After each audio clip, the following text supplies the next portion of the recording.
Tuesday, and this is Bonnie's son. And Mama and baby are doing great. So we are so happy that we officially have a baby on the team. So we live early childhood, right? So the next cool thing I wanted to update you all on is we are in the process of wrapping up the interviews for our those temp positions that we posted that I talked about last time, and we were authorized to hire 2 people. So this will be really cool. One person is going to be with the QRAS team, and one is going to help out with stimulus grant stuff. So it is awesome. And as soon as those folks are on board, we'll be sure to tell you. And I say that too because if you're working with Christy and me and your QRIS coordinator on E&E, you'll have a new person that is learning the ropes and helping all of us navigate this program. So I wanted to update this. It's changed a little bit since I created this morning because a couple more MOUs went out. But we have 151 eligible applications. We've granted almost $10 million in funding, which is pretty awesome. We have about 4.1 million remaining. We have apps that are under review or in receive status. So these are, we're working with our licensing specialist friends to make sure that we just have them all under review. Christy and I have looked at every single application that has come in. So this is pretty exciting. So we have 106 left to make some sort of determination on. If you take out the amount that is on hold. So right now, for the applications on hold, we have about 6.4 million. And that's also 106, which makes me suspicious that maybe I got one of these numbers wrong, but I can look.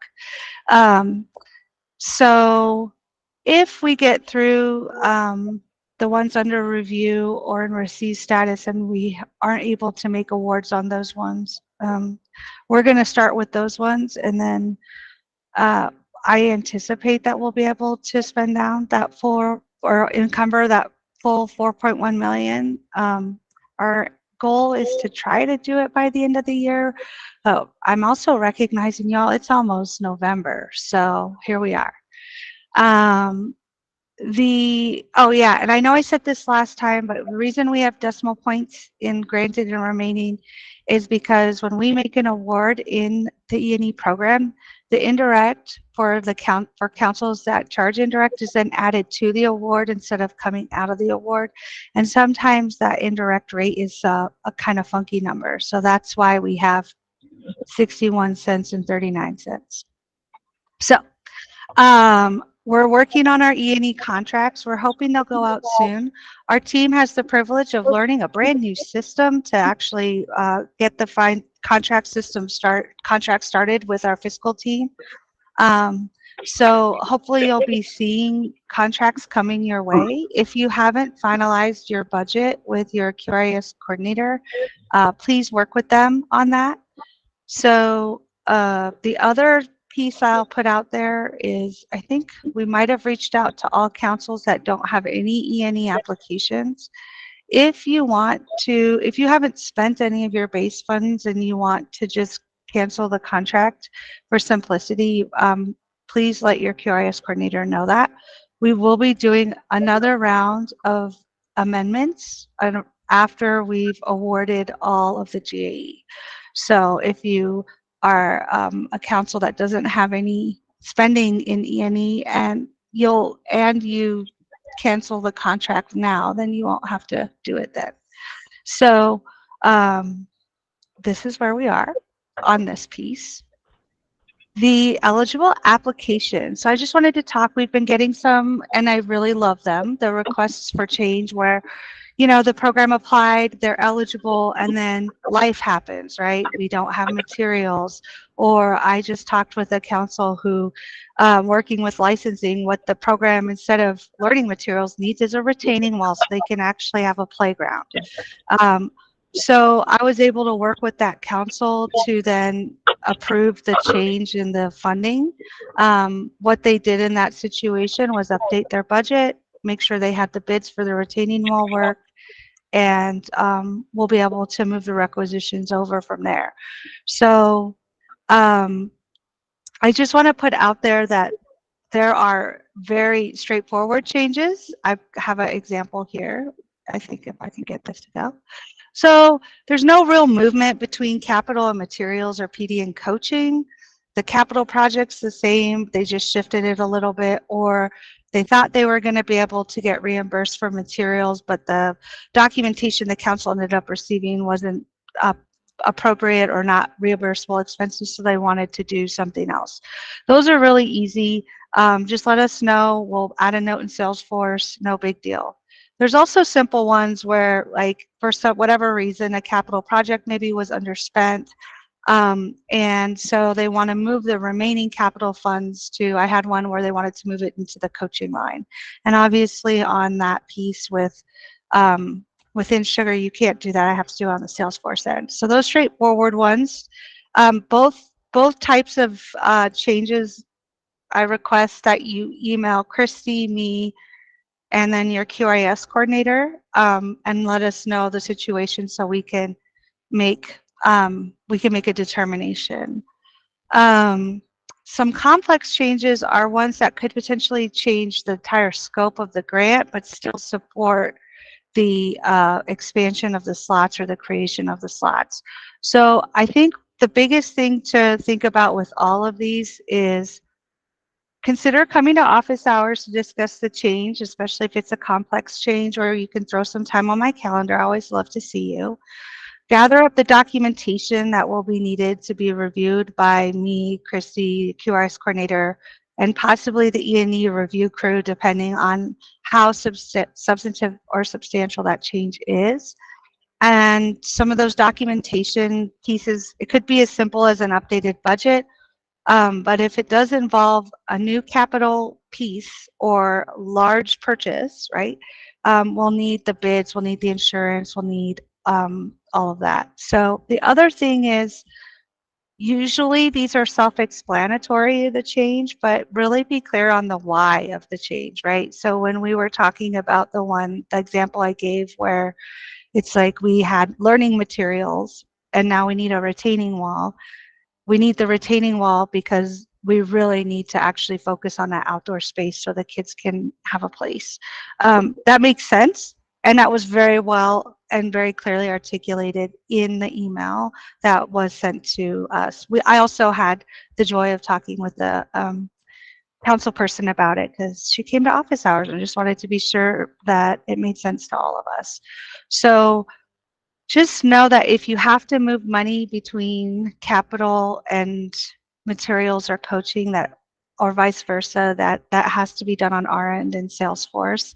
And we want to support you and we want to support the programs and being able to add these slots. So don't hesitate to reach out. Additionally, if there is a program that was awarded funds and you know they will underspend and there's a not, you don't want to repurpose those, or they don't want to repurpose the funds and they want to return it back to the GAE pool, we can also work with you on that. So, and updating the requisitions and all of that. So if you come into that situation, just let us know. And just know that we've heard a lot. I would never say we've heard it all, because when I think we've probably heard of all the situations, there's always a new one. So don't hesitate to reach out. I'm always happy to talk with you about what's going on.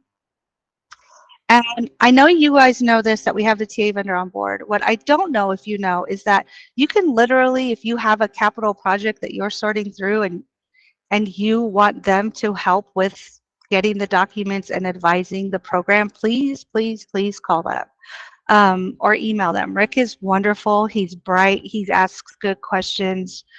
He knows construction. So the other piece is we had the privilege of going through the outlines for the family child care home and the center documents, guides for capital projects.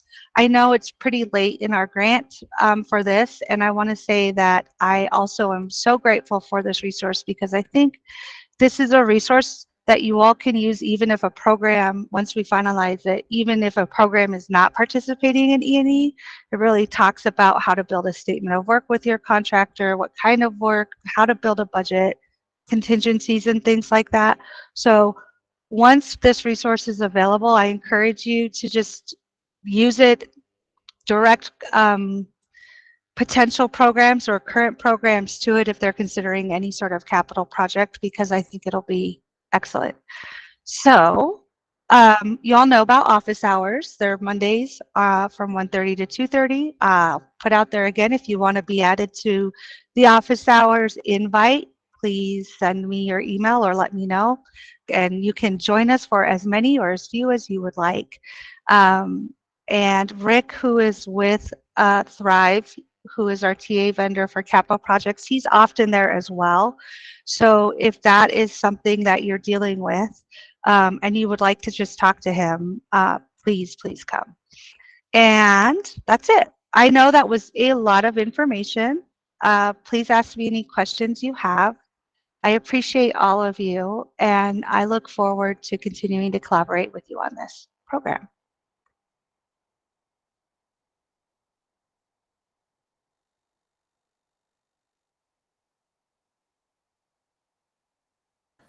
Are there any questions or comments? Cool. I think we're in our like steadiest place for E&E in a long time. So it's taken a village to make that happen. Really appreciate everybody here, and also our licensing folks who most are not here for their collaboration as well. I'm just so impressed with this program and how much we've been able to accomplish so far. So let's keep it up. All right. Kristen, Marika, and Megan. Thank you, Charlie. And actually, it'll be Kristen, Marika, and Nami today. Megan was not able to join us, but happy Thursday, everyone. It's so good to see you all again. We're back, the State Systems Building Initiatives Unit here at the Department of Early Childhood, to share some updates with you all and to get your input on something. So Marika, if we can go to the next slide. We wanted to start with some general updates on the Preschool Development Grant Birth Through 5. The needs assessment is still ongoing. So many of you know that we are engaged in the process of updating our statewide needs assessment for the broad early childhood system in Colorado. This is the first update, comprehensive update since 2019, and wanted to share with you all that we are moving toward finalization with that. So our vendor, Colorado Health Institute, is in the process of drafting the final draft of the report, which they'll send to our CDEC leadership for review, as well as our CDEC Family Voice Council in mid-November. We're going to just make sure the content is fixed at that point, after which it'll go into finalization. So we're really looking forward to sharing that full needs assessment with everyone early in the new year, January, hopefully, but life happens. So potentially early February, but expecting January at this point. Marika dropped a list of the initial findings as of October. These are work in progress. This was what CHI had put together based on their analysis of all the information they had as of the beginning of the month, but these are evolving as they refine their analyses. And so I wanted to make sure we were transparent with sharing what we know at this point, but please know these aren't final, and they may look a little different in the final report. Okay, next slide, please, Marika. So similarly, we are also, based on this needs assessment, doing an update to our comprehensive statewide strategic plan for the early childhood system in Colorado. And our vendor for that project is Start Early. So just wanted to give you a quick update on where they are in the work. They have completed the process of sourcing strategy ideas through broad partner engagement. The strategic plan working group, whose membership is quite diverse, is now working on synthesizing and prioritizing strategy ideas. And something to put on your calendars for next week is that a survey is soon going to go out to get broad family and partner feedback on how we should prioritize all these really great strategy ideas that came out of the engagement process up to this point, because this plan is intended to reflect the shared priorities of the system. So we want your input. It's going to be a lengthy survey. I'm telling you that in advance. So please block some time to review it. But this is your chance to say, hey, this is really important. This is what we need to focus on as a state for the next 5 years in early childhood. And just recall that this plan belongs to everyone in the system. It's not any one entity's plan. And to kind of reinforce that, Marika also dropped the strategic plan distinctions document. That's something we worked on internally in the Department of Early Childhood to just explain what is the difference between this comprehensive early childhood strategic plan I'm talking about and a lot of other similar sounding strategic initiatives that are happening about the same time, like the CDEC strategic plan, the Early Childhood Leadership Commission strategic plan, the Early Childhood Framework update. We've had our own confusion internally about distinguishing between these different initiatives, and so we wanted to make sure that everyone was equipped with a resource that would explain the difference. So that's what that strategic plan distinctions document is. Thanks, Lilith. It was helpful for me too. I kind of have it open all the time. Next slide, please. So other great exciting news is that for Colorado's Preschool Development Grant Birth through 5 Planning Grant, we were successful in receiving supplemental funding. And so what is linked here is a public version so you can understand how that additional $860,000 that came into our state's early childhood system is being used. So you understand the parameters. We were allowed to suggest activities that built on the existing PDGB-5 planning grant application activities and were responsive to the needs assessment findings as we knew them at the time. And so you'll see it was meant to be an extension of our existing activities and not a whole new set of brand new activities. But if you're interested in where that funding is going, please review that document. We're now as a team working on putting together a no-cost extension request. Having received $860,000 with 2 months left in the grant, our federal partners recognize that's not enough time to spend that money. And so we're anticipating that they will approve us for additional time for the grant through December of 2024, but we need to get all that documentation in order and submitted to verify. So hoping to do that before November 17th, when hopefully we don't have a government shutdown, but we might. So we'll keep you all posted on that as well. I'm just going to pause there because I want to see if there are any questions about the needs assessment, the strategic plan, or this supplemental funding application for the planning grant before we move on.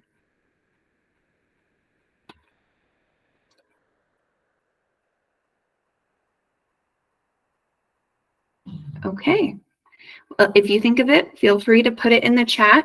We'll move on then. I missed seeing you all in September, but in August, I had a poll question for you all about what questions do you have regarding the PDGB-5 renewal grant or planning grant. So I wanted to circle back with the answers to the questions we received. One question was, where can I find the PDGB-5 actual grant to read the components?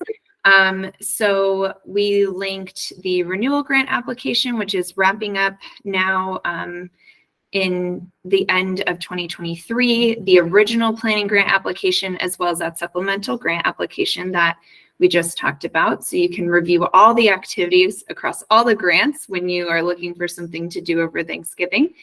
The second question was, what are the requirements or guidelines for reimbursement for family childcare homes? We thought this question probably related to our planning grant strategy around family childcare home compensation pilot, which Christy Ressler, I see, is supporting along with Angela Ben-Zachary in our office. And those pilot participants are paid directly, so no need for reimbursement. Next slide, please, Marika. Question about whether we were getting new monies for the PDG planning grant activities. Yes, we were. We have. And we'd love to have funding for our 2022 PDGC2 project. So we, as you heard explained, did get additional money for planning grant activities, but those were only allowed to extend planning grant activities. The 2022 PDGC2 project was a renewal grant activity, so unfortunately wasn't able to extend that. However, our strategy in the planning grant around local organizational capacity did get additional dollars to support bringing all of you who are part of the LOC regional convening teams who've been planning around how to better support families with infants and toddlers in your communities. This additional funding will support bringing you all together in 2024 to hear about what everyone planned and the great things you came up with, as well as to receive support and some additional professional development about next steps on those plans. So we're excited to have that opportunity with the supplemental funding. Next slide, please. Final question, have there been conversations about sustaining initiatives such as the family child care home compensation pilot? So just wanted to iterate or state, I shouldn't say reiterate because I haven't said it yet, that the PDGB5 planning grant really is just that. It's focused on planning and piloting some things with the hope that we can find additional resources in the future, whether it's through renewal grant or other opportunities to sustain or further work on strategies that have proven successful. So at this point, we haven't had enough time with the family child care home compensation pilot to know our lessons from it, whether it was a success, whether it should be something that we consider for future funding. So we haven't had that conversation yet, just because we're early in the pilot process. So we will keep everyone posted on how that develops. All right, next slide. And I'm going to pass it over now to Nami for a new question we have for you about a sort of different and I think unique, and I hope you all will think interesting approach we're hoping to take with our PDGB5 leads next year. Nami, do you want to explain a bit about it, and then we can give folks time to complete this survey? Sure, I'd be happy to. Thanks, Kristen. As you all can see, my display name is Namrita Bhasin. Nobody has called me Namrita since the day my parents named me. You're all very welcome to call me Nami. And I am the grant administrator for PDGB5 grant. And I've had the opportunity to observe you all and to learn from these meetings. I'm glad to be here and to take the time to chat with you as well. You know, as we've been doing this work, I've been here since June. As I've been part of this work, I've learned a lot about a number of you all and the importance of our partnerships with you. And my background is in public health in particular, and really for me, you know, Chris and I were chatting, we realized, you know, this is really important for us to get out into our communities and to have interaction with people in the context in which they live. So how do our strategies show up in everyday life, and how does the needs assessment really translate to a need that's displayed in everyday life for individuals that we interact with, for our partners, and also for the people in our communities? So we developed a plan to travel throughout the state of Colorado and really become familiar with as many of you all in the context of your daily lives, as well as with families who are not necessarily involved in this work. And as we do that, and as we make those plans, we'd really like to hear from you about what what can help make us successful in doing so. So we've developed a survey. Kristen has developed a survey, which Marika's already linked it. Thank you so much, Marika. And I'm hoping you can take about 2 minutes to complete the survey, answer some questions in order to help support us in our travels throughout the state. Really what we're looking for is for you to invite us to your wonderful parties and your events and your gatherings. And we're trying to invite ourselves in a certain way so that we can become a part of your community, and get to know you all where you're at right now. So let's take 2 minutes. So it's 1:28, 1:30, to fill out this survey. Thanks.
Maybe just start wrapping up.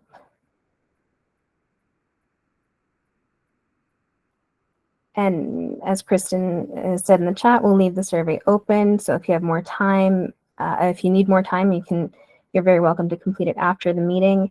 But we're at 1:30 now, so let's move onward, please. Kristen, is that it for our slides today?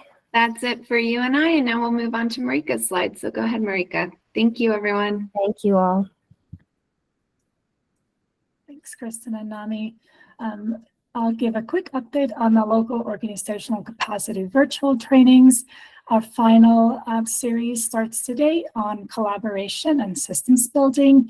It's facilitated by staff from Civic Canopy. We're excited for this training and excited to learn about this topic. And registration filled out within hours for this training, and in conversations with the facilitators, we were able to admit, I believe, three to five people from the wait list to this training. So we're really looking forward to this training that starts today, and happy that everyone who is interested in this topic of systems building is able to attend. And then I just have a quick update on the childcare business training. We have one series starting next month in November. It is a Spanish language financials training that is offered by the East Colorado SBDC. It is for both home and center-based providers, and registration is open. Thanks, Krista, for dropping the link in the chat.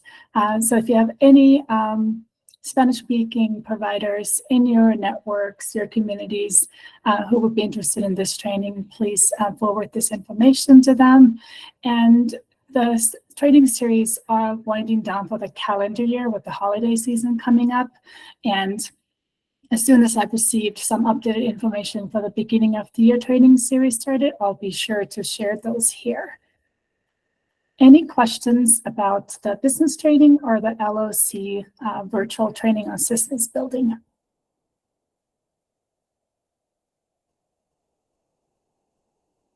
All right. I have an exciting guide to share with you all. If you remember last month, I was able to share the updated business guides for early care and education providers. We have another amazing PDG funded resource that is now public. It is the Employer-Based Childcare Feasibility and Assessment Guide. This innovative guide was developed in partnership with Executives Partnering to Invest in Children, or EPIC. And I see that Alethea and Steph are here on the agenda right after it. So they were a huge part of developing this guide. And we're so grateful for their help and their expertise in employer-based childcare. So the intended audience for this guide is a little bit different. Well, it's a lot different from the childcare business guides. So the intended audience for this is working parents who are searching for valuable resources to present to their organizational leadership on employer-based childcare, and individuals who have been tasked by their organization's leadership to explore the concept of employer-based childcare. So this guide really offers insight in the process of exploring employer-based childcare, and it has amazing tools and resources that guide the reader through the initial steps of identifying whether employer-based childcare aligns with their employer slash leadership interest. So this is just an amazing resource, and we're so proud of it. So what is included here in this guide are worksheets. They're downloadable, so the reader can fill them in.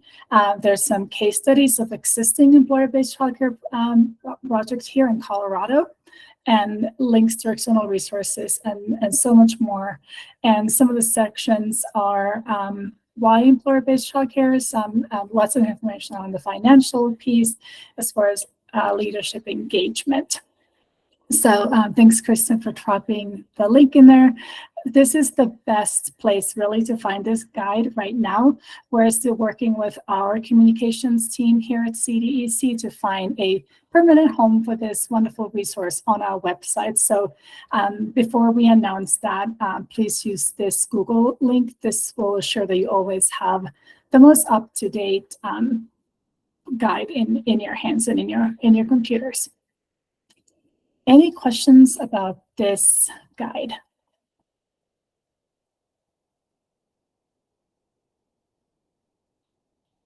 All right, thank you so much. I appreciate allowing us to share all these resources with you.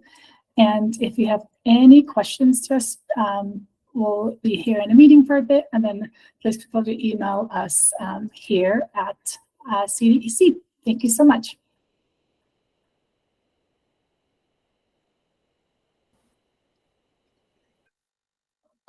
Thank you all for your amazing work and for providing so many resources for us and our team here.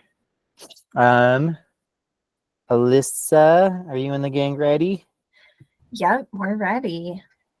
Yes, I'll go ahead and kick us off here. So we are going to talk about the Employer-Based Childcare Design Lab today. And so we're very excited to tell you a little bit more about what's happened over the past couple of years in this program and what's coming up next.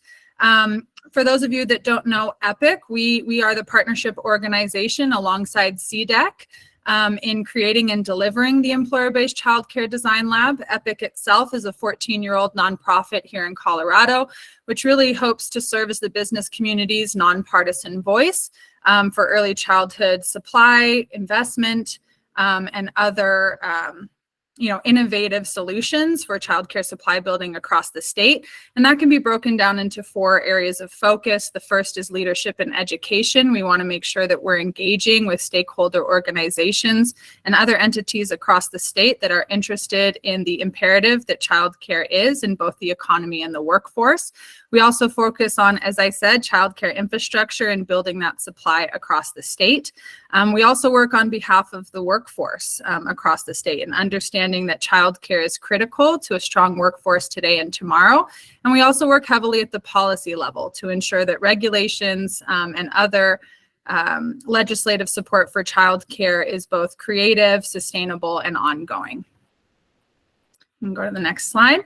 And so this is the Design Lab team, and I'm joined today by Alyssa Pappas with the State Grant Program team, as well as Steph Idelman, one of our main collaborators and co-leads of the Design Lab with 5280 Impact Partners.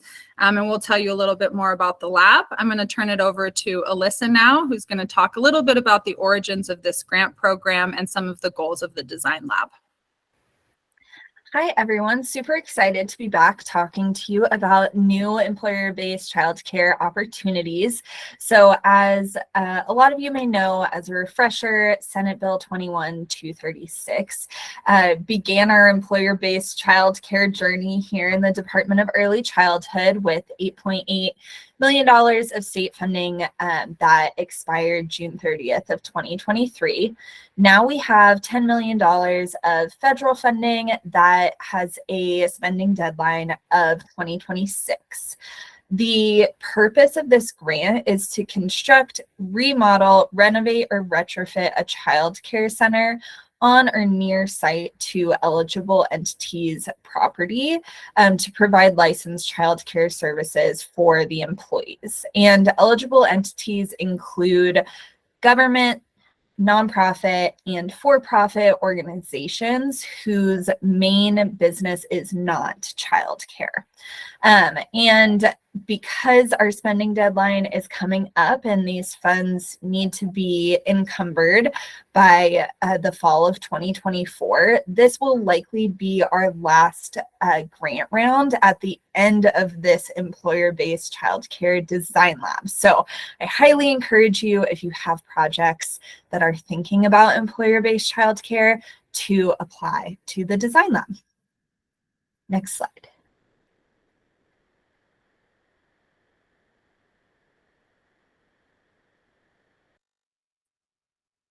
So the vision of the Design Lab is really that it relates to the Employer-Based Childcare Facility Grant Program by preparing eligible entities that Alyssa just talked about to apply for that grant funding from the state. So we really help take folks from a starting point of interest in employer-based childcare and help prepare them to have essentially a business plan that sets them up for success in launching employer-based childcare. So you can see here just the goals of the Design Lab that we strive to accomplish during our time as a cohort together. What this really looks like is a focus on the feasibility and planning elements of the Design Lab. And so we really, as we think about the development of employer-based childcare from conceptualization to implementation, we've really identified 3 stages around feasibility and exploring organizational feasibility, planning and thinking about how you're going to make it happen, and then implementation, which really gets into the nuts and bolts of making it happen. The Design Lab really focuses on feasibility and planning. And as we'll talk a little bit more about in a moment, we have 2 phases of the Design Lab experience. In the first phase, we focus primarily on feasibility, helping organizations to uncover and develop the strategic rationale for employer-based care, understanding the needs of their employees, as well as what's happening in the local community and local environment around childcare, giving them a sense of what's needed from a facilities perspective, and they can identify whether they have facility space existing or that's something that they need to identify for their project. And of course, financials and helping folks understand what a tailored financial model would look like for a prospective center. We also have them thinking about operating an approach and whether this is something that they would like to do internally or whether they contract with a third party to support operations of the center. And especially for organizations that are working in partnership with others, we help them think about governance and how they'll oversee this center when it's up and running. In phase 2 of the lab, we finish out with planning and start to think about implementation. So we cover the all-important workforce planning, helping organizations think about how they may be uniquely positioned to recruit workforce for the early childhood center. What are the links to their community? What are their links to their core business that could help with this? Certainly talking more about facility development and what that process looks like, since that is a key piece of this process. And then family engagement and enrollment, starting to think about how to work with employees through this process of developing an on-site childcare plan. So what does this look like in practice, and what is our timeline for this next design lab? So we will be launching recruitment next week. The application will open up mid next week. And over the course of the coming 3 months, we'll be really focused on selecting that final, that group of folks who will participate in the design lab. We usually have about 8 to 10 participating organizations or partnerships. In order to do that, we will have a webinar on November 16th that's targeted specifically to chambers of commerce. So we will be doing some outreach to chambers of commerce and would encourage you, to the extent that you have relationships with your local chambers of commerce, to make them aware of this opportunity so that they can help spread the word to local businesses that may be interested in this work. Then on December 6th, we'll have a webinar for prospective applicant organizations to join.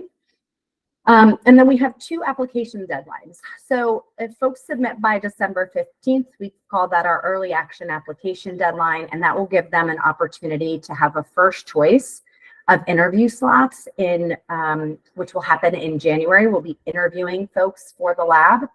The final application will be January 9th, and we will finalize our cohort selection by early February. Then the lab experience itself is about 4 months long.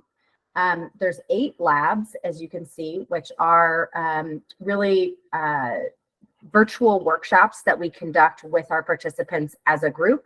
We cover those topics that I just talked about.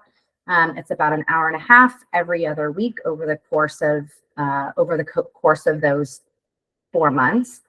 And in addition, we provide tailored technical assistance sessions where the project leads will get to work directly one-on-one with the EPIC team to tackle whatever questions or challenges they may have about their own project. The employer panel, where the cohort members get to hear from existing employers who have approached employer-based childcare in a variety of ways. An in-person experience where we will come together all in person to do some site visits, cohort building, and some learning together as a group, as well as a funder panel where the organizations in the cohort will get to hear from funders about the potential opportunities that might exist to support this sort of initiative. We wanted to share with you a little bit about the results from our previous cohort, which we just wrapped up. Design Lab 2.0 just finished about 6 weeks ago. I know this is probably a little bit small on your screen, but what this shows is all of our cohort members rated their knowledge across content areas coming into the lab and then when they exited the lab. So that pre-lab average is in blue, and the post-lab average is in green. So you can see across really a variety of areas that are critical to establishing employer-based care, our participant ratings went up between 1 and 3 points. The other thing that I want to call out here is many of our participants started with, ratings of 5 and 6 in these areas. And so I share that as a perspective for businesses who are not sure if they're eligible for this. Do they have enough knowledge? Yes, they do, right? Really, we're looking for organizations that are motivated and interested in exploring this and have the commitment of leadership to do so. Additionally, the participants from the second cohort feel like they were well prepared to launch employer-based care. So they understand the opportunities and challenges. They have a cohort of peers that are going through this similar experience with them, and they've been equipped to submit an application to the Employer-Based Childcare Facility Grant, which is, of course, part of what we are hoping for with this design lab. So now into the nitty-gritty of how this works and how to apply. So participant eligibility is focused on employers across sectors, for-profit, nonprofit, government. Given the focus of the design lab and the related grant, the primary business should not be childcare. Obviously, that's relevant to a lot of the organizations that you work with on a day-to-day basis. We're really looking for folks for whom employer-based care is new and partnering with the employers themselves in this process. We are also very much open to partnerships. So there are often collaborative groups from a city or region that are working together to tackle this challenge. And it's this experience is a fantastic fit for those groups. In terms of expectations, as I mentioned, folks can be at any stage of exploration. Honestly, fairly early tends to work better because they get more out of each of the sessions. We would hope that folks ready to apply for funding by the end of the experience would make up the majority of this next cohort. We do expect that each team has a point person who is our primary point of contact and will attend all lab sessions, as well as commit about 3 hours a week to this work. That includes the experiences that I talked about for the lab, as well as facilitating work within their organization or the partnership organizations to move things forward throughout the process. We also want this person to be able to attend a day-long in-person experience that we will have for the first time with this lab. Their organization or their partnership organizations will need to cover the costs of travel and that day in person. And just to highlight, there's no expectation of existing knowledge of early childhood, and there is not a financial contribution required for the lab other than the commitment of folks' time and this in-person experience and associated travel costs. You can, the participant selection process, as I mentioned, recruitment and selection will launch next week. Once that launches, there'll be more information up on the EPIC website that you can download. We'll be sending all of you an email about this, so you will get information right into your inboxes. Folks will need to submit an application through Google Forms by January 9th, as I mentioned, with that priority deadline of December 15th as well. We'll then conduct short mutual fit interviews where we get to learn about applicants and their projects. They get to ask questions of us about the process. And then as listed here, this is preference given to teams whose plans meet these criteria, which come from the employer-based childcare facility grant as well. Awesome. So just a reminder here of some of the key dates that Steph mentioned in her presentation. So again, we are hosting 2 separate webinars to talk about the upcoming design lab. The first is really geared towards a Chamber of Commerce or community leadership audience on November 16th. And the one on December 6th will be geared more towards prospective applicants. However, if there's, a little bit of overlap in audiences there, that's totally fine. Getting the information is more important than anything.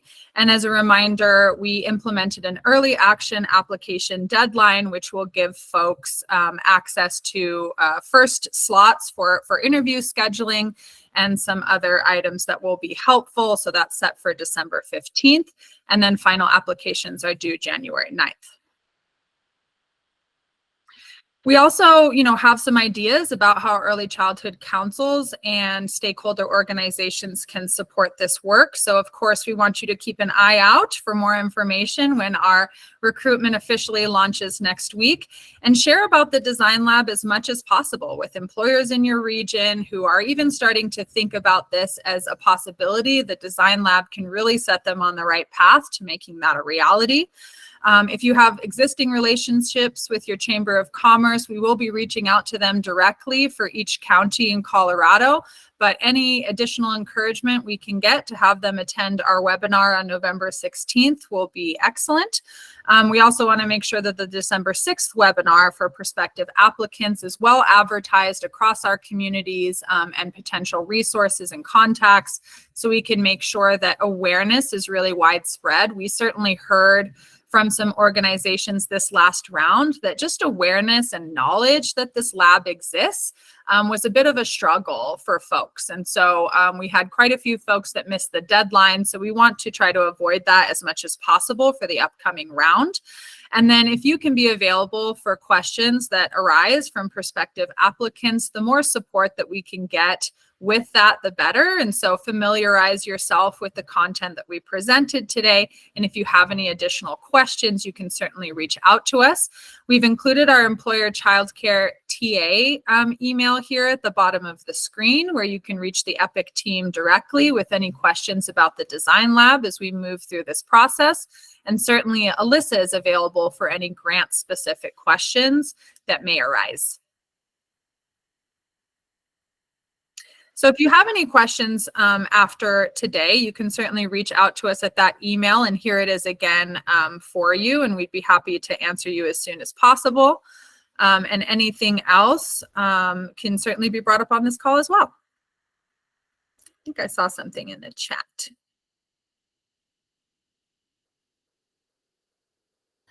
Yeah, there was a question about that micro centers might apply. What are they, and will family child care homes be able to participate?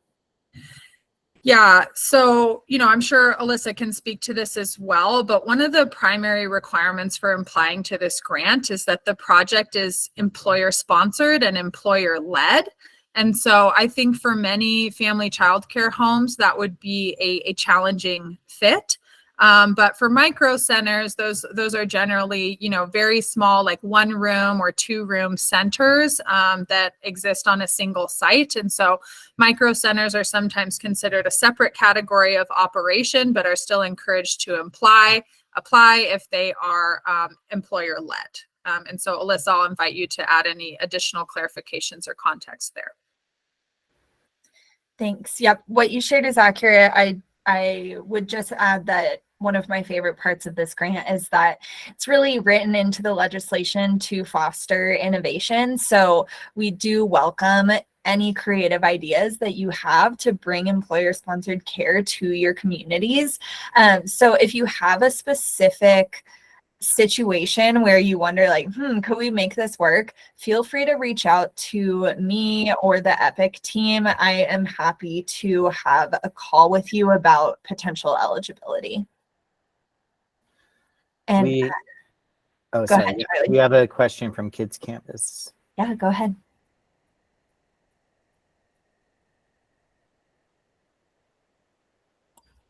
If you're talking, you're on Okay, mute. you can. I unmuted myself. Okay, so I wanted to ask a question, but I wondered if it would be better to wait till the meetings that you actually had. But since you brought it up, I'm from Crowley County, and I'm on the Bent Crowley and Otero Early Childhood Council. Our communities are really small, and the nursing center here in Crowley County has really wanted an on-site childcare for a lot of years, but they don't have the room, and they don't really have anybody on board that could run it. There are board of directors, so Kids Campus board of directors. Could we apply that way with us being under the childcare, being under the nursing homes board of directors?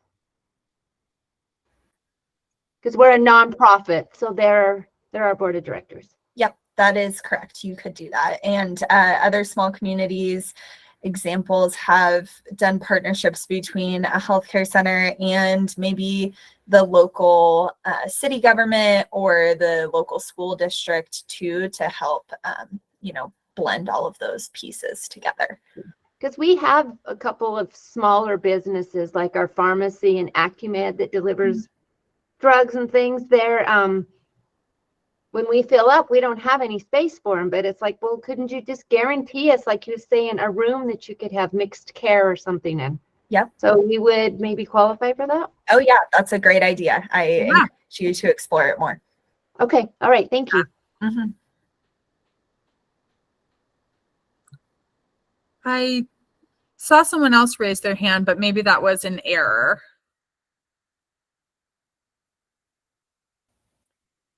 Yeah, I'm not seeing it.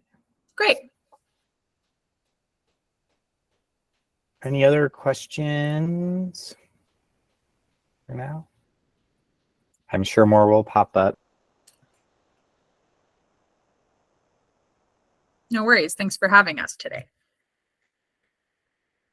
Oh, I think Charles might have frozen.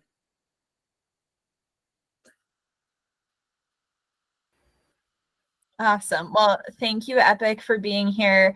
Like Steph said, we appreciate all of the partnership between organizations, and we're really excited for this next round of the Design Lab. So please spread the word. And I believe the next presenter is Emily. Well, Oh, sorry. Go I'm ahead, back. Carly. Sorry, Now you're I back. froze. My camera has been freezing up my system. Emily, we're gonna see if Katie and Ivan, I think you guys are on. I'm gonna ask if you guys can maybe swap with Emily and go now. Hi, everybody. How are you today? Thanks, Katie. Hi. I wrote my little thing. First, I wanted to take a moment to introduce Ivan. He is our new data manager. Ivan, are you on? Yes, I am. Perfect. So Ivan, he's going to be leading the data team. So just everybody welcome Ivan. Hello. Thank you. Perfect. But then also I wanted to let y'all know we have developed a form that we are going to be sending out when programs request a consultation that will have them send their questions in before their consultation will be scheduled. The reason why we are doing this is because we want to gather all the information possible before a consultation, so that way we can ensure that we have the most productive and informative consultation for programs. So just if you wouldn't mind letting your programs know if they do request one, they will have a link in that confirmation email that they get when they'll click on the link and fill out their questions. So, any questions about this?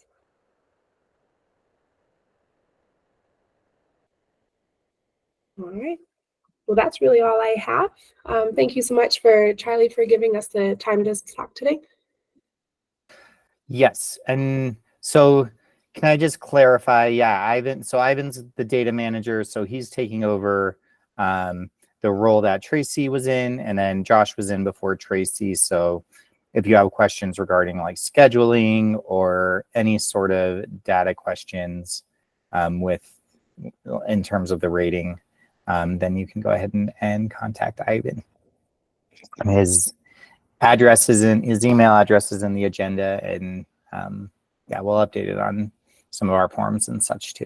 Yep, that's exactly what I was gonna say. My email should be in there, but if anybody needs me, I can put it in the chat too. Just let me know. Awesome. Thank you, Ivan. We're so happy to have you here.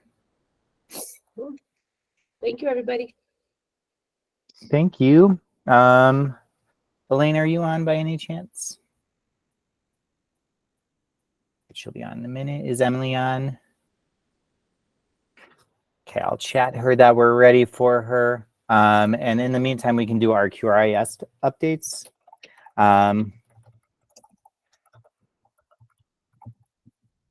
Oh, and I wanted to mention, I'm sorry my camera's off. I think it crashes my computer and I don't want to freeze all of you.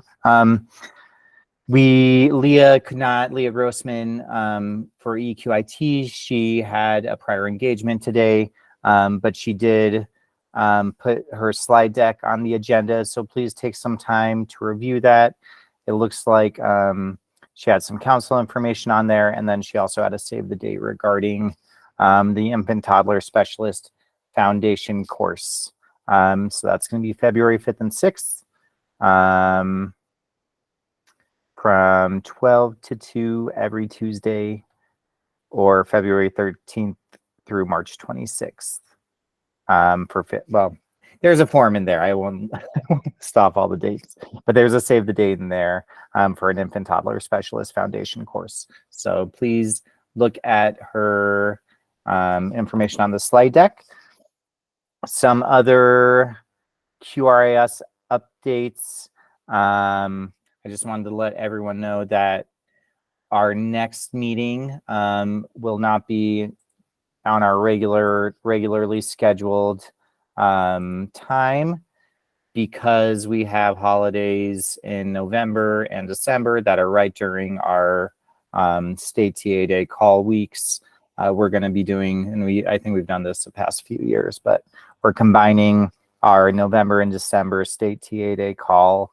It's going to be the first week of December. December. Yeah, December 7th from 1 to 3. So just so everyone knows, no meeting in, no 2 meetings in November and December. We're combining them into one fabulous holiday meeting. Cool. And I see Emily has made it over. Sorry to pull you away. Welcome, welcome. No problem. Thank you so much for having me. I really appreciate it. Hi, everyone. My name is Emily Bash, and I am a nutrition and physical activity specialist with the Department of Public Health and Environment. My work is in our nutrition services branch, and I'm funded under 3 different grants. And my work really is to support early care and education providers in implementing healthy eating, active living best practices in their programs. And so I'm here today to share a new resource with you all. I think I can share my screen. I just want to make sure that you all are seeing it.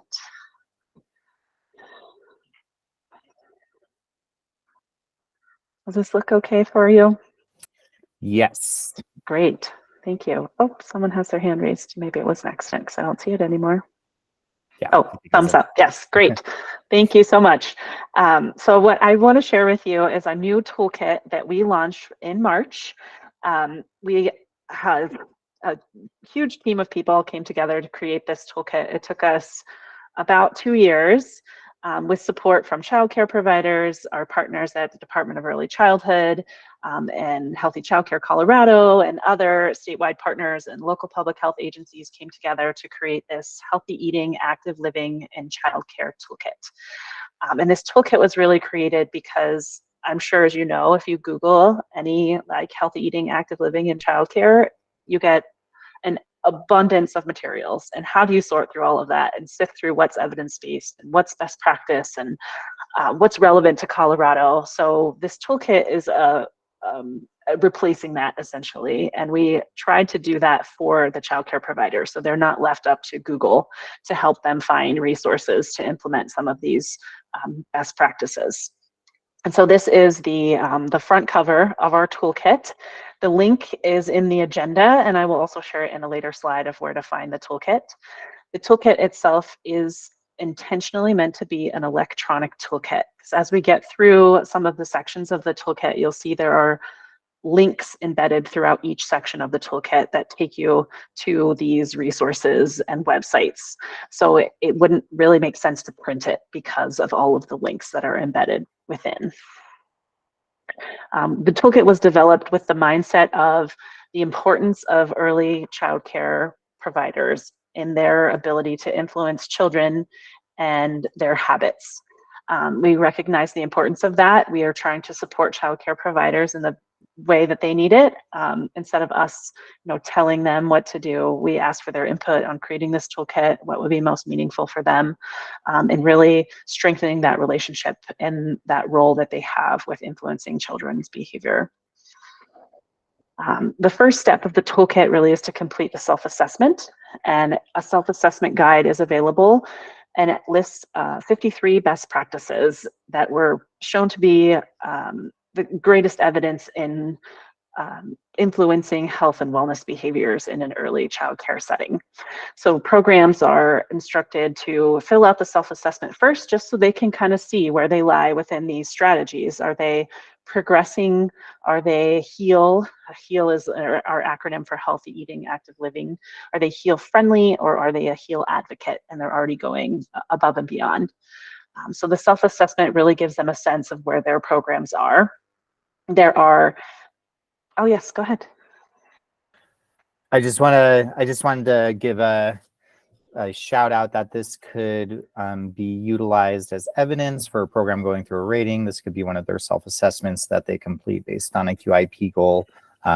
So I just wanted to connect it to, we get questions a lot, what self-assessments would work for the rating, and I think this would be a really valuable one for a lot of programs. So just shouting that in. Great, thank you. I appreciate that. We tried to make connections with other things programs are already doing, so it didn't seem like this was an extra thing. We know how busy they are and understand that, and so we wanted to incorporate ways to capitalize on QRIS points and licensing and all those other things that programs are already doing. So I appreciate that. Thank you. So after they complete the self-assessment, then they can create an action plan. And the action plan really helps them come up with a way to implement a change. They may take one practice of the toolkit that they are interested in making a change and create an action plan to indicating what their goal is, who's responsible for those changes, and the timeline in which they want to make those changes. So this is really their the tool for themselves to keep them on track and goal setting and appointing work and activities to staff within their program to help reach that goal. And so this may be part of a continuous quality improvement. So they could complete the self-assessment, go walk through an action plan, and then maybe every year complete the self-assessment again and show where they've made improvements in their program over time. And then using the toolkit. So the toolkit is meant to support the self-assessment and the action plan. So after they've completed those two activities, then they can go to the toolkit to begin compiling resources and evidence and materials to help them make the changes that they indicated in the self-assessment. So the toolkit has 5 different areas. They're each color-coded, and each area has a number of practices underneath them. And these here on your screen are the 5 areas of the toolkit. So there's one around nutrition, one around physical activity, the caregiver-child interactions, policies. So we have drafted sample policies for programs to use, copy and paste right into their employee handbooks or toolkits or materials they're sharing with families. And then there's one for general support of other HEAL type activities that don't fall under nutrition or physical activity. And this is what each page of the toolkit looks like. So within each practice, so each practice is its own 1 or 2 page within the toolkit. It identifies what the practice is. So the best practice is for practice 1.1 is that healthy foods and beverages are provided by the program for meals and snacks include fruits and vegetables. So that's the practice. We indicate why it's important to meet that practice. And here's where all the links are. How do programs meet that practice? So if this is an area that programs want to make an improvement in, all the materials and resources that they may need to help reach that goal are provided in this how to meet the practice section. So you can see hyperlinks to all of these different resources and materials for programs to use so that they don't have to go out searching for them themselves.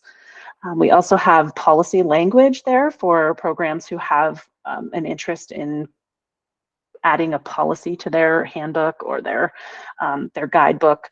They can copy and post this language right into there or edit it as they needed, what's best for their program. And if there is a tie to licensing, we also called that out here. So we wanted to make sure like this isn't anything new. This is something that you're already doing, but if you want to make improvements in this area, here's how you can go above and beyond what's in the licensing rule. Here's how you find the toolkit. It is also in the agenda, the link. And I just listed some other courses here that we also have created over the last few years. We have supporting nutrition and ECE course on PDIS, the breastfeeding and childcare course, the physical activity course. We also created these quick bite videos, which is a series of short films demonstrating a cooking or knife skill, and an introduction to CACFP. All of these courses are available in English and Spanish. But if we have a second, I'd like to present the toolkit itself and just kind of show you how it works. I apologize, I have to like stop sharing my screen, and then when I pull it up, it pops up in a different window. So I have to stop and then reshare again. Okay. And on the website that I shared, it will take you to this. This is the English version of the toolkit.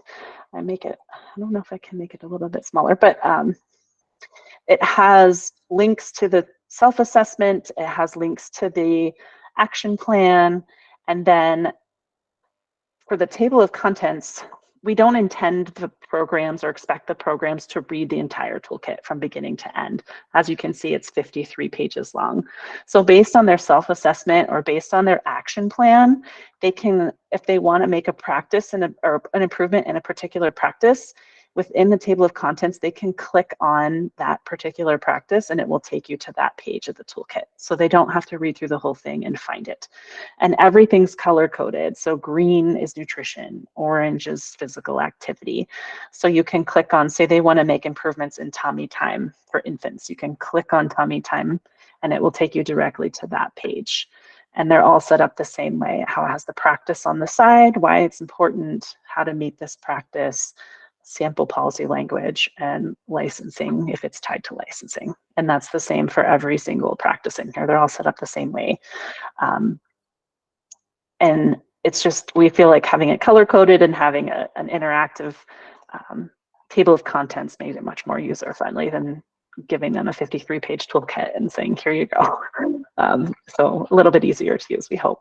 But open for any questions. I also will put my email, or I can share the link to the slides. That might be better because my email's in there, but I'm open to any type of training. If you want an additional training for your early childhood counsel, or if there's a particular program you know that might be interested in doing a HEAL training, I can do any type of training that you might be available. We just want the resource out there as widely as we can. So programs are aware of it. We've shared it in a number of newsletters, but I know there's a lot of information in those newsletters. So any other opportunities you also would have for sharing the toolkit, I'm open to those as well. Sorry, I'm just trying to go back to see some of the questions here. So the website for the toolkit, I can certainly share that again in the chat. Looks like there are a lot of fans of your resource, Emily. That's great. I'm so excited to see that. We haven't really done, we tried to do some PDIS trainings for providers, but it was kind of hit and miss. I think it's such an interactive tool. The training is kind of hard to do without looking at the toolkit yourself, but we tried our best. I think sharing screens and not sharing screens and then sharing a screen again is kind of complicated when you're doing a remote sort of training. But yes, I'm open to any suggestions around training or sharing of the toolkit. But thank you all so much. I appreciate the Awesome. opportunity to meet with you all. Any other questions or comments or anything for Emily? We really appreciate this collaboration and this resource, and we're so excited. So thank you. Yes, thank you all so much. Oh, I see a hand. Oh, Emily, it's just me. We've spoken about this before, but Charlie, didn't we already talk about too that we're going to have Emily come to the coaches meeting in January to share this resource as well? Yes, I believe so. So yeah, so just so you all know, Emily will be sharing this with coaches as well. So we've already spoken with Emily about how this will be a great fit for the evidence guide. And so we're really excited that we're able to collaborate with her as well to share this out with coaches so that we can share this with communities. So yeah, so we're super excited that we're able to really partner with Emily and get this resource out, because we were equally as excited as you guys are when she shared this with us. Yes, thank you so much for the opportunity. And I saw some comments. It's nice to see some of you again. I see some familiar faces, and nice to meet all of the others on the call. I appreciate it. Thank you, Emily. Thanks. And all right, I think this is going to be our final update. We have Jennifer McDonald, who is going to give us a little PDIS update. Well, PDIS workforce, etc.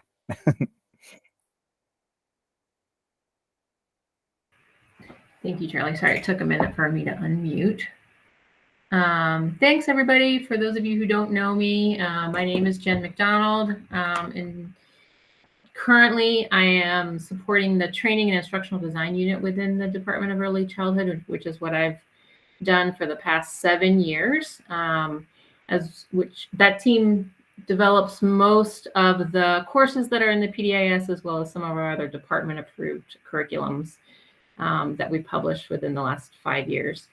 And then over the last, I would say, month or so, I'm transitioning into a new role, which is over our Registry and Career Pathways unit. And that unit encompasses the PDIS as well as the ECPC, and we're also working closely with licensing to support qualifications.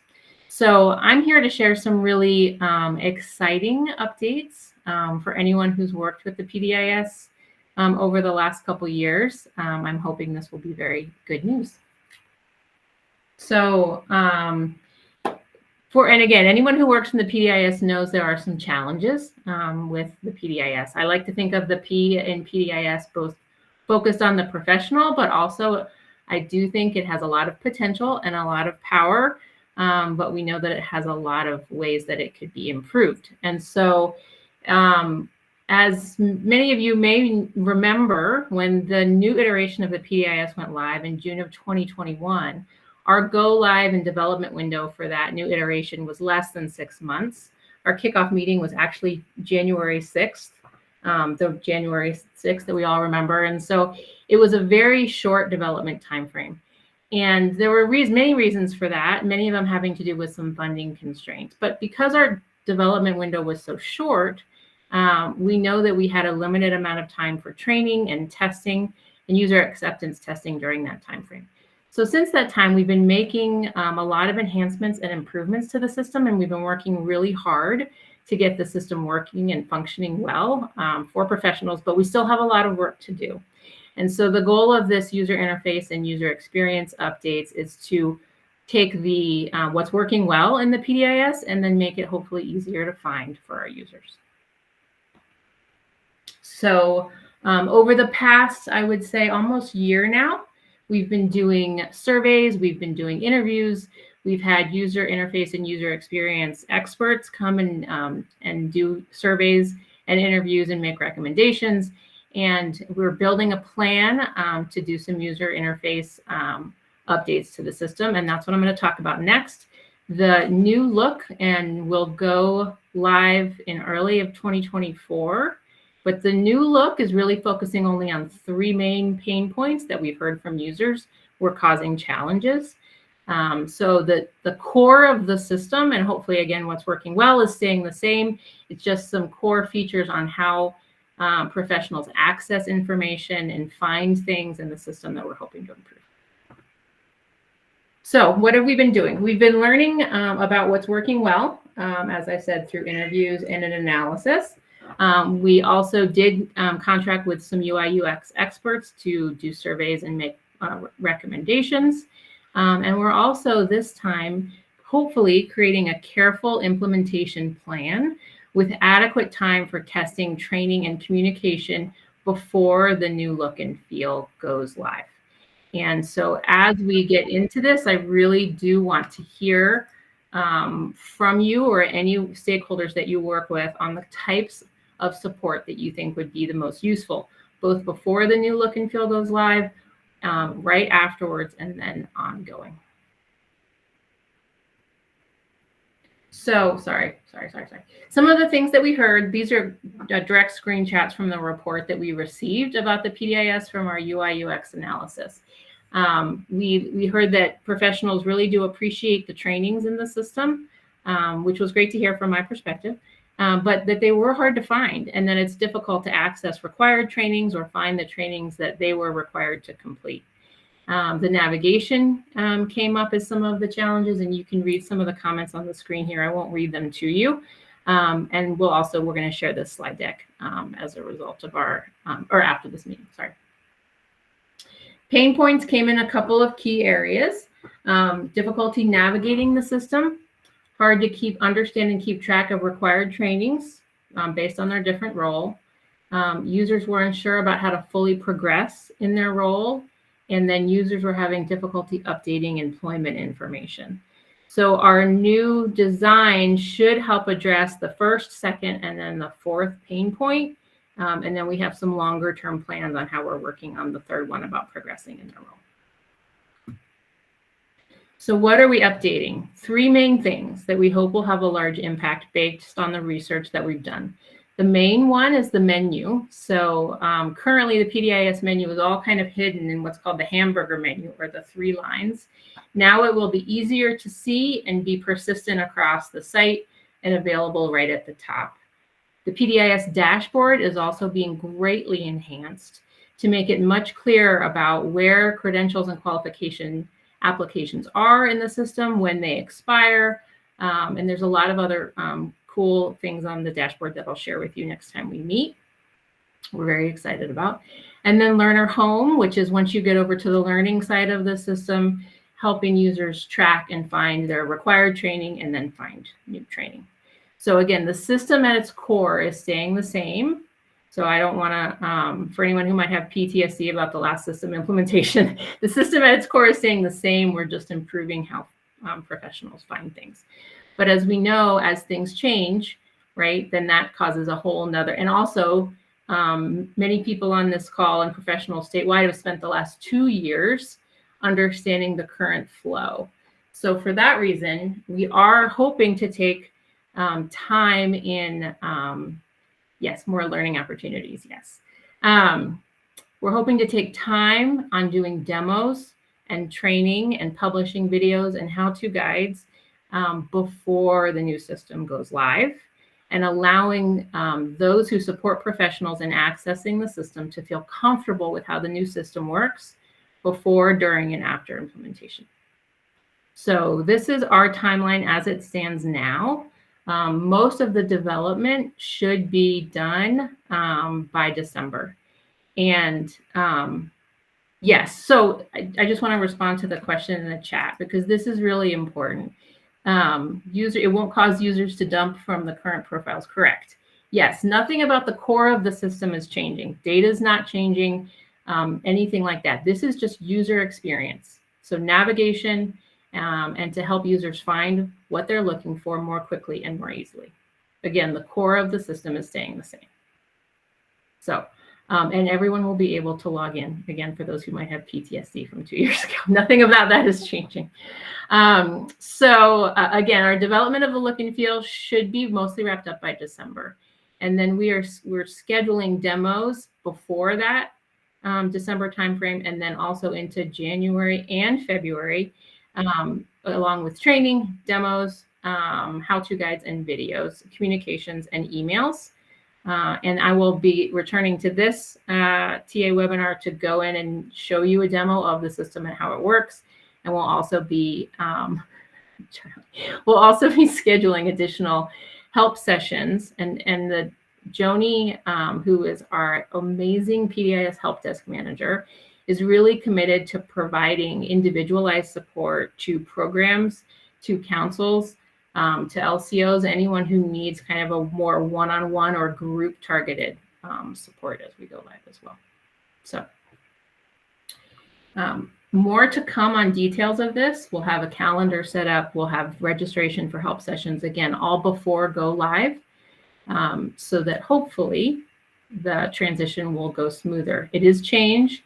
Hopefully it's happening in the middle of February, so hopefully kind of a quiet time frame before the end of the school year, when we know a lot of accounts are updated, right, with experience for the school year, but also well before the big crunch that happens in August.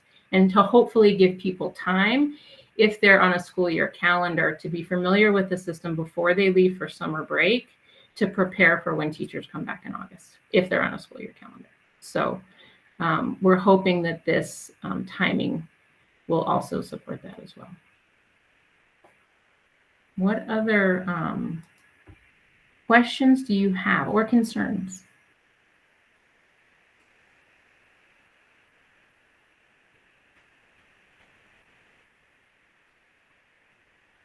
This is a safe space. I'm happy to hear them now while we still have plenty of time to plan. So again, I will be sharing a calendar of when we'll be holding demos and trainings.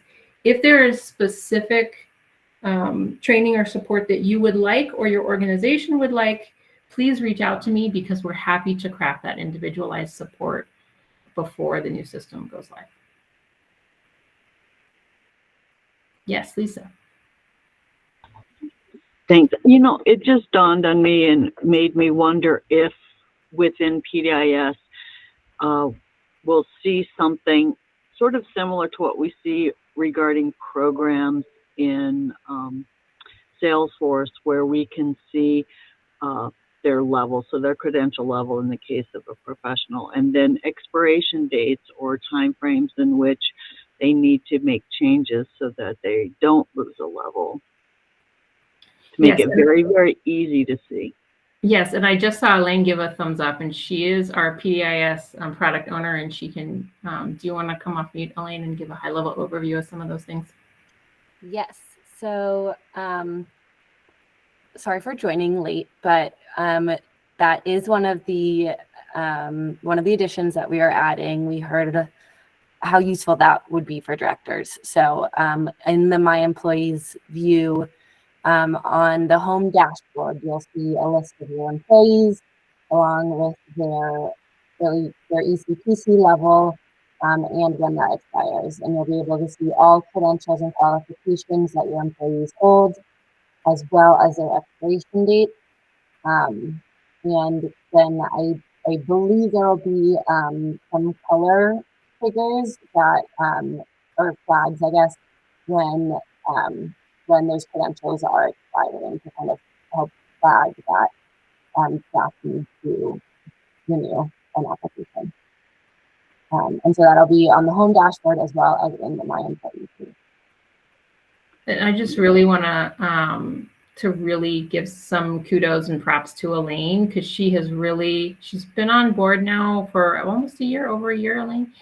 And since the minute she started, this has really been, she's been committed to this and did the initial round of user interviews and scheduled those and really supported getting the funding for our UX, UI analysis and enhancements. And so I just really want to thank Elaine for her commitment to this. So.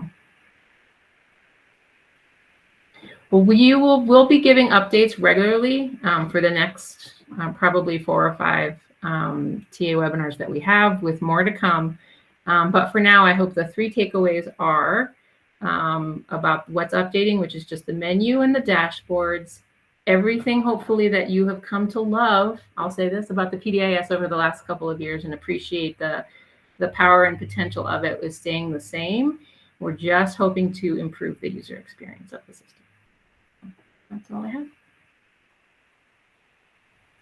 And I'll just add on really quickly, we want to continue to keep hearing feedback from you guys and keep making it better. So this is what we're hoping will be a big step to improve everyone's experience and make the PDIS a better tool for everyone in the workforce. But it's certainly not meant to be the end all and be kind of the end.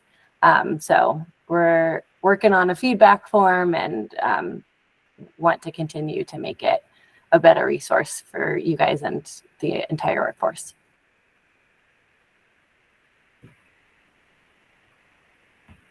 Thanks, everybody. Awesome. Thank you, Jennifer. Thank you, Elaine. I think that's about it. Does anyone have any other last minute updates? Am I leaving anything off, QRIS team? Okay, so I'm going to stop the recording real quick, but don't leave quite yet. Next week,